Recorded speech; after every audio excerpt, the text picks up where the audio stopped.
3. Return to Grayson Manor. I drove 20 miles deep into the country, on the back roads I know by heart, racing my way to the other side of the cornstalk labyrinth with crows squawking overhead. Spent years trying to forget this area. Here I am, navigating by memory. Guess some things can embed themselves in your mind, whether you want them to or not. Part of me never left, a fact that becomes more proven the closer I get to Grayson Manor. What am I doing? I should turn around, call my parents, tell them they can have whatever she left me, if anything. It's not worth this torture. I can't face them and not cause a scene. I idled past the red crepe myrtle trees, planted on each side of the stretched driveway by my great-grandfather and his staff in the 1940s. His idea of an 8-foot privacy fence. I used to run alongside the red flower blossoms with my arms stretched out, free as a bird, making airplane noises. The afternoon sun gleams against the blooming ivy, dripping over the limestone walls and statues of angels and lions, a symbol of power, prestige, and mortality. This is it. No going back now. I grip a black iron handrail leading up to the main entrance, recalling the last time I had touched it. Back then, it was encased with a thin layer of ice. My gloveless fingers chiseled through the many frozen icicles lined underneath, wearing no coat in the middle of winter at the age of 10. Chattering my teeth, I pounded my fist on the hardwood door, praying that my grandmother could protect me from them. The concerned taxi driver waited without me having to ask. He didn't want it to come back on him that he dropped off a young boy, underdressed and unsupervised. Thankfully, a maid opened the door, flabbergasted at the sight of me. "Lady Laura isn't accepting visitors today." I didn't care. "It's a family emergency." "All right, I'll tell her." The new hire fidgets. "Stay here." The maid, whose name escapes me, expected me to remain in the cold doorway, shivering, while she promptly informed her employer of my arrival. I hurried to the fireplace in the next room to defrost, leaving a trail of watery footprints for them to follow. The shaking got worse as my body adjusted to the heat. The maid forgot to ask for my name, but Grandma suspected it was me. She wrapped a flea market quilt over my shoulders. "Oh, you poor baby." I felt safe in her arms, unbeknownst to Laura. My parents were sending me to a boarding school overseas against my will, without warning, without an explanation, without allowing me to say goodbye to anyone. They were trying to erase me from their lives. I believed with all my heart she had the ability to stop them, be determined not to lose her intelligent, well-mannered grandson. But in the end, she had no control over my fate. My parents came and forced me into their car. Just like that, I was gone. I grew to blame her too, for letting them know where I was and standing by when they dragged me out kicking and screaming.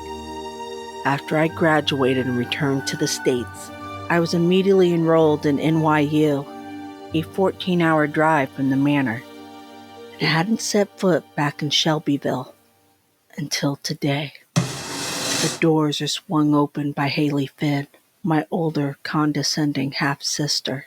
"Hello, brother." The high-maintenance mean queen has not dulled since grade school, flaunting her $500 Chanel purse and matching shoes. I felt like poor white trash compared to the Highness's perfect airbrush makeup and signature salon pixie cut, spiky in the back, with chin-length bangs. "Long time no see."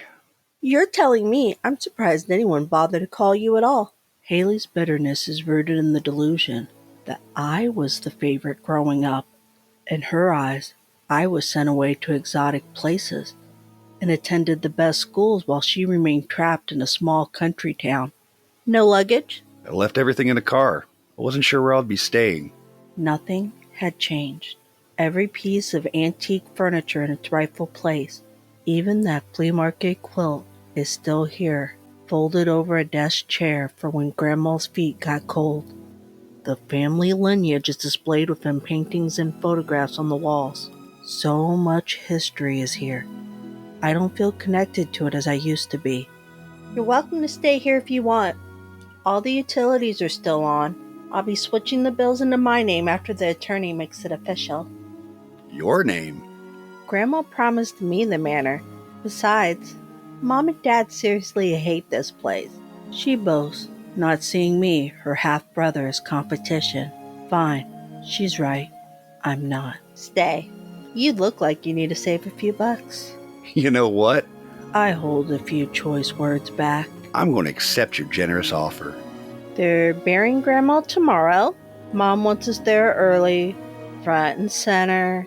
Then Friday morning is the reading of Grandma's will. Then I guess you'll be scurrying back to your city life. She doesn't bother to ask me any personal questions, nor desires to catch up with one another. I'm a necessary inconvenience. Maybe? I said, teasing her that I might consider staying for more than a couple of days. She bites her lower lip, worrying about my intentions. Haley is sure that my arrival will receive more attention than our grandmother's death. Out of nowhere, two little girls around the same age come charging through the room, chasing each other around the sofa and end table, having a blast, unlike us. Girls, stop it! Mavriel and Allie come to a screeching halt, comically bumping into one another. Mavry, the dark-haired child who speaks with an old soul, apologizes. Allie is quick to hide behind a chair, acting afraid of me, yet smiles when she peeks out from the back of the upholstery. I couldn't help but grin at those chubby cheeks and white curls. Immediately, I notice she has my grandmother's blue shade of eyes, that both my mother and sister have inherited as well. Are these lovely girls yours? Just the blonde one, Haley answers, pointing at Allie. The other one belongs to Heather. Heather who? Grandma's nurse. They're both live-ins. Well, not anymore. Her mama's gathering their stuff up as we speak. Mavriella scampers up the stairs to Heather's room, upset by my sister's crassness. She finds her mother taping boxes and begs her to stop packing. The precocious little girl makes it clear that she doesn't want to move.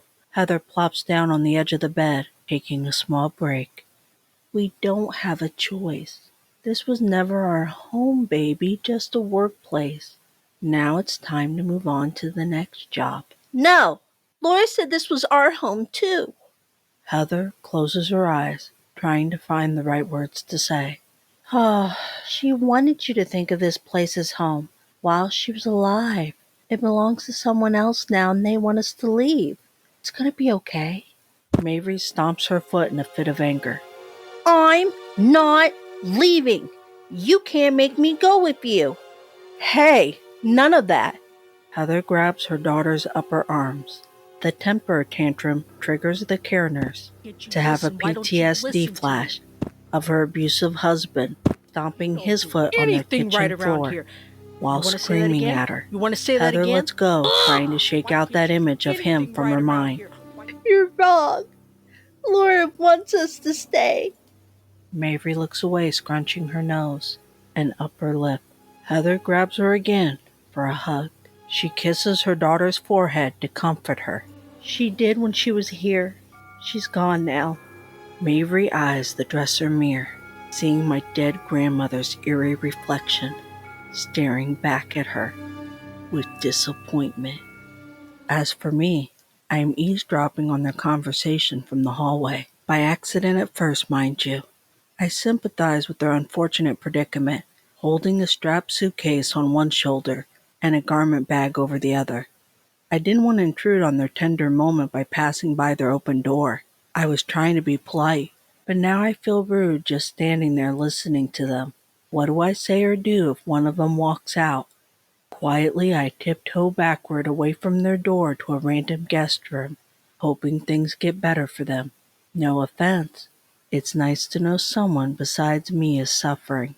Haley, on the other hand, is shamelessly giddy as a schoolgirl about her pending inheritance. The time that should be spent mourning our oldest matriarch is squandered on remodeling ideas. She takes the liberty of stacking picture frames on the unused writing desk. Don't care who they were. I am sick and tired of seeing their faces. Allie finds a photo of someone she does recognize. Look, it's Grandma Cat. Haley takes a closer look at the professional portrait of Laura, Katrina, and herself at 7 years old. Yep, that's Grandma Cat, Grammy, and me when I was your age. Where's Grandpa? Grandma Cat hadn't met Grandpa Greg yet. Before they got married, I used to live here. It was just us girls for a long time. Haley grins at the ceiling, remembering the good old days before I existed. Now it's going to be me and you, Alley Cat. She walks her daughter out to her car, practically skipping. Allie is happy that her mom is in a splendid mood.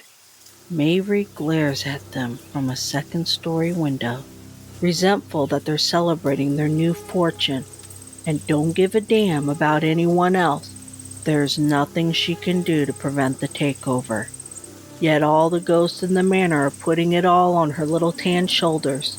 My niece smiles up at Maverick, but realizes her best friend is angry at her. What for?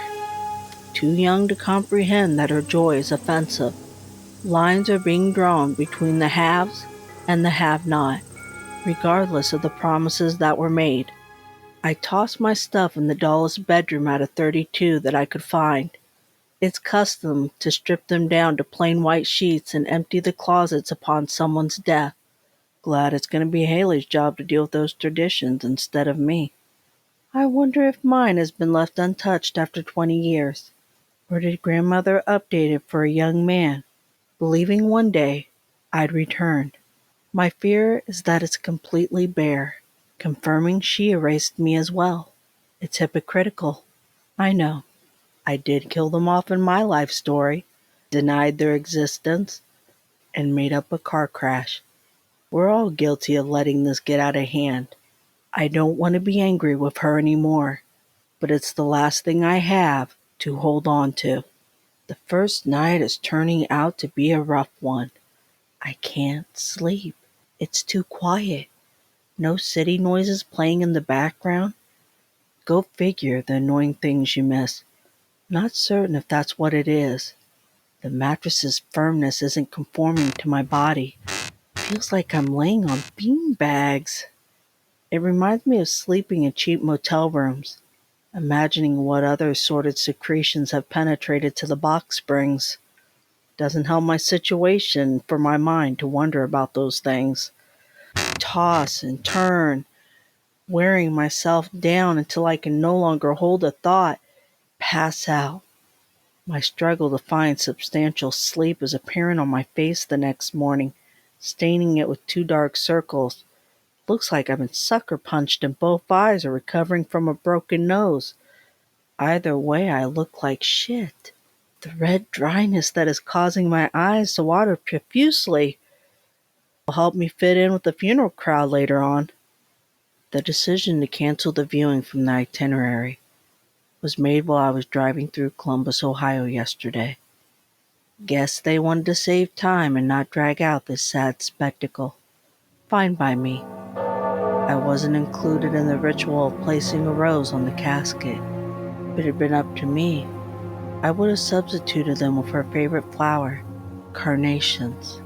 Nor did they invite me to sit up front with them. I stood there, somewhere in the middle, watching Grandma Laura being lowered slowly into the ground. Wearing my best black suit I saved for special occasions, I gaze over at my family's backsides and their matching sets of blonde hair. As I predicted, photographers are taking pictures from a respectable distance. No one is going to suspect that I, the light brown hair guy posed 15 feet behind their fold-out white chairs, am directly related to them. Going to assume That was the plan. And purchase a fast food burger on my way to Grayson Manor, parking near the pond to avoid prying eyes. I'm a messy eater when I'm starving. Ketchup and mayonnaise drips down my chin and oozes over my fingers.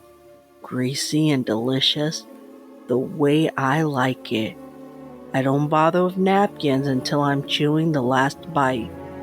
Justin, whispers a raspy voice from the back seat. The sudden fright makes me cough out the rest of my sandwich. I whip my head to look back there. I find nothing. I'm alone. It could have been a breeze sleeking in through my cracked side window, or exhaustion playing tricks on me. It hurts to blink. My eyes feel like low-grade sandpaper swiping up and down over my dry hazel eyes. It's better to keep them closed for a moment. Shield them from the painful air. Give them a chance to moisten. My head begins to tilt towards the passenger side. I'm drifting into darkness. A black, smoky hand reaches across the middle compartment and hovers over my face with the faint smell of sulfur, inviting me to fall deeper into its thrall. Come back to me. I pop open my eyes to a pitchfork pointing at me, just laying there as if someone had dropped it and ran. Why am I resting flat on my stomach upon a pile of dirty hay? I flip over to the side of high exposed trusses and an industrial pendant light hanging from a support beam, hypnotically swaying side to side. I at least know where I am. Inside a barn on the Grayson property. Did I sleepwalk? The only things I consumed today were from that fast food chain. Don't suspect they had a reason to drug me. God, I hope not. A cold black nose brushes my neck, sniffing me. I roll away not knowing what it is, except that it's big and hairy. It's already gone by the time I reposition myself. Dusk is setting in, and 1,000 crickets are beginning to chirp from the fields. I brush myself off, heading towards the manor's back door, and have to knock to be let in by a maid. Are you okay, Mr. Fenn? Pretty good. I guess I just needed a nap. The witty comment confuses her. I peek out the front window to check on my car near the pond, afraid that an open door may have drained the battery. It isn't there. I scan around and spot it parked by the main entrance. The keys are somehow in my pant pocket. I double check on my only set to make sure. I don't recall moving it. Mariella giggles at me from the staircase, pushing her face against the mahogany spindles. I never got your name. Mavriella? Pretty. It's unique with an old-fashioned twist. Did you see who parked my car over there? She bats her eyes and smiles bigger. Uh-huh. I pause to give her a chance to tell me, but she keeps smiling. Who did you see? She points at me. You silly. This must be what blackout drunks experience, to have recent chunks of your life vanish without a trace. Something is psychologically wrong with me. I'm losing it. I need to get away from this place. Mary rises from the steps. I'm supposed to tell you something. What? She gazes upward, puckering her lips, tapping her index finger against her cheek, trying to remember what they said. Oh, that's right. Don't let her leave. The same thing Grandmother told me in New York. Who told you to say that? Her head turns to the top of the stairs. No one is there to listen in on our conversation. No one alive, I should say. She nods at the empty void, acting like someone is advising her on what to say next. She looks back at me. You'll know when you see her. She looks back at the void again. Is this a game to her?